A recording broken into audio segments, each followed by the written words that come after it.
माननीय अध्यक्ष महोदय सम्मानीय विधायक मृणाल शइकिया डांगरिया एक गुरुत्वपूर्ण विषय आज सदन उत्थापन करिছে। डिप्रेशन, सुसाइडल बिहेवियर এই प्रवणताটো समाजत लाहे लाहे आमी देखिছো যে बारी बारी गई আছে। आमार देशत बा आमार राज्यत किछु बছৰ আগলৈ এই प्रवणताটো नाছিল, किन्तु लाहे लाहे এই प्रवणताটো बारिবলৈ ধৰিছে। कज अफ सुसाइड जितु क्लिनिकली कोआ जाए तार वर्गीकरण जेतिया करे सोशियो इनवायरमेंटल रिस्क फैक्टर एटा आछे, साइकोलॉजिकल रिस्क फैक्टर आछे, बायोलॉजिकल रिस्क फैक्टर्स आछे। तथ्य मैं किछु राखि दिब खुजिछु। National Crime Records Bureau NCRB data जितु आछे 2022 most common cause of suicide in Assam family problem. शतकरा यदि 100टा सुसाइड होइसे 35% is due to family problem, 12% because of marriage related issue, 10% love affairs. अर्थात 57% of the suicide, more than 50% of the suicide, the exact number is 57% as per the data, is because of family related issue, marriage related issue or love affairs related issue. Property dispute karone 8%,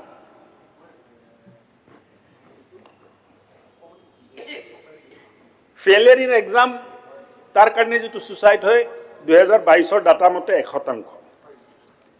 ये घटना तो हल अध्यक्ष महोदय प्रवणता तो क्यों बारी बारी गई आछे और यार सठिक समाधान की हब पारे। डिप्रेशनर कारणे जितु सुसाइड है तार क्लिनिकल उत्तर तो बहुत सीमित, क्यों डिप्रेशनर सठिक किबा औषध किहर कारणे डिप्रेशन हल और तार किबा सठिक औषध जे एटु दिले ठीक हो जाब तेनेकुवा নহয়।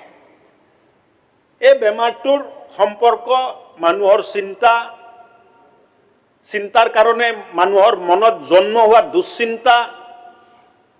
সমাজ পৰিয়াল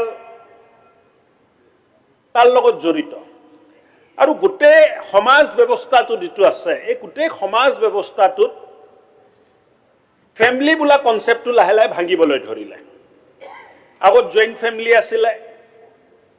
ককা আতাহত আমি সব একেলগত থাকিছিলো।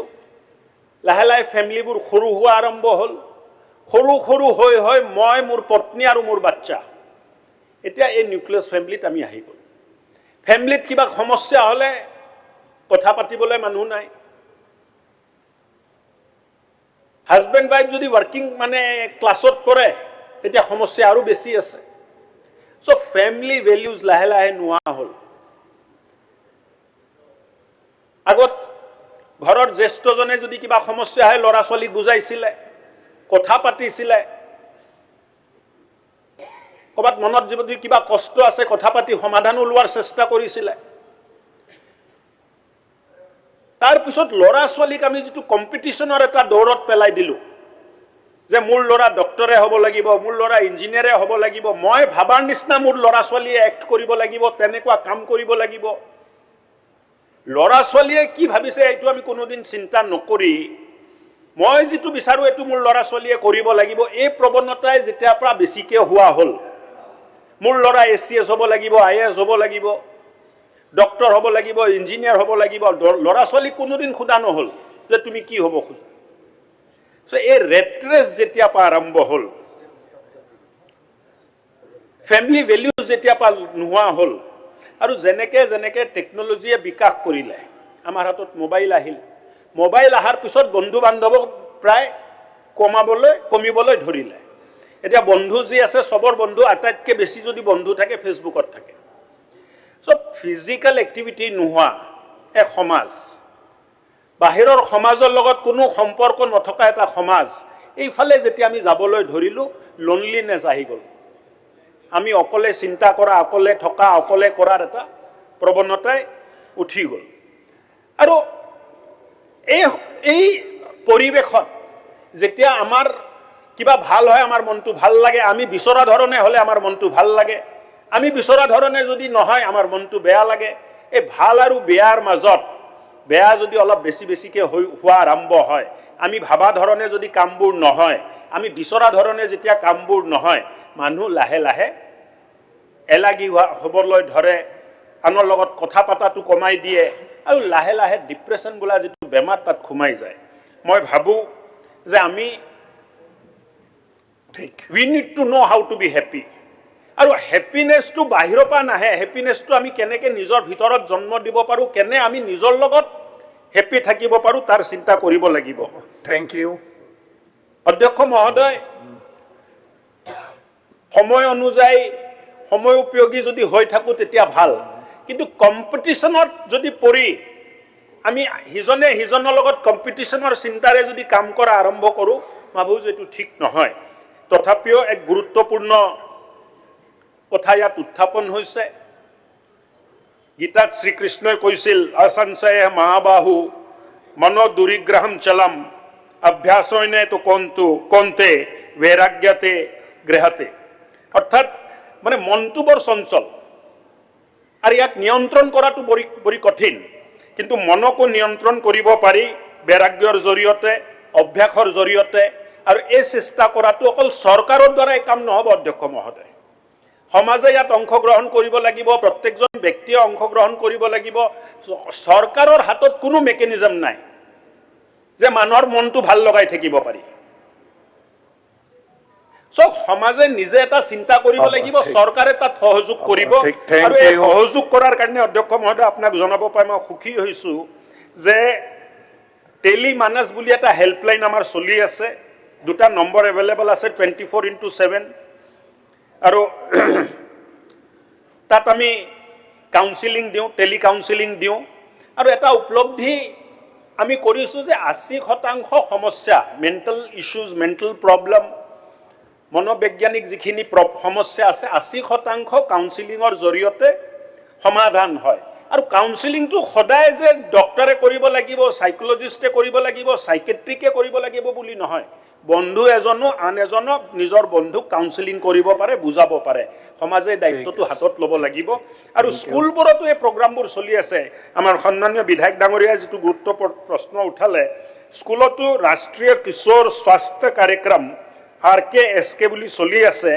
10 বছৰৰ পৰা 19 বছৰ এজ গ্ৰুপৰ ল'ৰা ছোৱালীক তেনেকুৱা কাউন্সেলিঙৰ স্কুলে দিয়া হয় শিক্ষক এজনকো প্ৰশিক্ষণ দিয়া হয় যে তেখেতে কাউন্সেলৰ হিচাপে কাম কৰক কিন্তু এই সমস্যাটো সামাজিক সমস্যা চৰকাৰ আৰু সমাজ আমি সকলোৱে বহি চিন্তা কৰি এই সমস্যাটো সমাধান কৰিব লাগিব বিধায়ক ডাঙৰীয়াক আৰু আপোনাৰ মাধ্যমত সদনক মই এছুৰেঞ্চ দিব খুজিছোঁ যে অহা দিনবোৰত মানসিক ৰোগ মনোৰোগ ডিপ্ৰেশ্যন এই যিখিনি সমস্যা আহিছে সমাজৰ লগত বহি বিধায়কসকলক লগত লৈ এক সমাধানৰ পথ আমি ওলাব পাৰোঁ নেকি তাৰ ওপৰত আমি চিন্তা কৰিছোঁ ধন্যবাদ এক মিনিট স্যাৰ এতিয়া এক মিনিট হয় আমাৰ মন্ত্ৰী মহোদয় বৰ সুন্দৰকৈ ইয়াৰ উত্তৰ দিলে খুব ভাল লাগিল আমাৰ এই যিটো কাউন্সেলিং কনচেপ্ট বহু ষ্টুডেণ্টে নাজানে যে আমি এনেকৈ কাউন্সেলিং ল'ব পাৰোঁ বা টিচাৰেও যেতিয়া ষ্টুডেণ্টক দেখি থাকে গম পায় যে এই ষ্টুডেণ্টজনৰ মাজত কিবা এটা হৈছে কথা বতৰা নোকোৱা হৈছে মন মাৰি থকা হৈছে তেতিয়া নিজে এই টিচাৰসকলো ইমান এইটোৰ ওপৰত মানে জ্ঞান নাই যে কাউন্সেলিং বোলা বস্তু এটা আছে সেইকাৰণে ভিজিটিং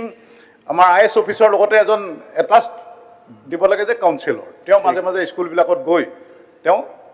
কাউন্সেলিং হেৰিটো কৰিব এই কনচেপ্টটো আমি আচলতে ৰাজহুৱা কৰিব লাগে জানিব লাগে সকলোৱে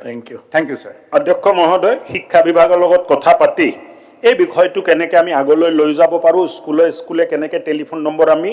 পাব্লিছ কৰিব পাৰোঁ তাত লগাই ৰাখিব পাৰোঁ তাৰো ব্যৱস্থা কৰিম সংবাদ মাধ্যম ছ'চিয়েল মিডিয়াৰ জৰিয়তে কেনেকৈ ৰাইজক সজাগ কৰি এই কাউন্সেলিঙৰ বিষয়টো কেনেকৈ আগুৱাই লৈ যাব পাৰোঁ আৰু প্ৰয়োজন সাপেক্ষে কাউন্সিলৰৰ নম্বৰটো যদি বৃদ্ধি কৰিব লাগে তাৰ বাবেও আমি সাজু আছোঁ খুব সুন্দৰকৈ এটা ডাঙৰ সামাজিক সমস্যাৰ ওপৰত আপোনাৰ অধ্যক্ষতাত ইয়াত আলোচনা হ'ল মই ভাবোঁ যে এটা ভাল ফল অহা দিনবোৰত ইয়াৰ জৰিয়তে ওলাব থেংক ইউ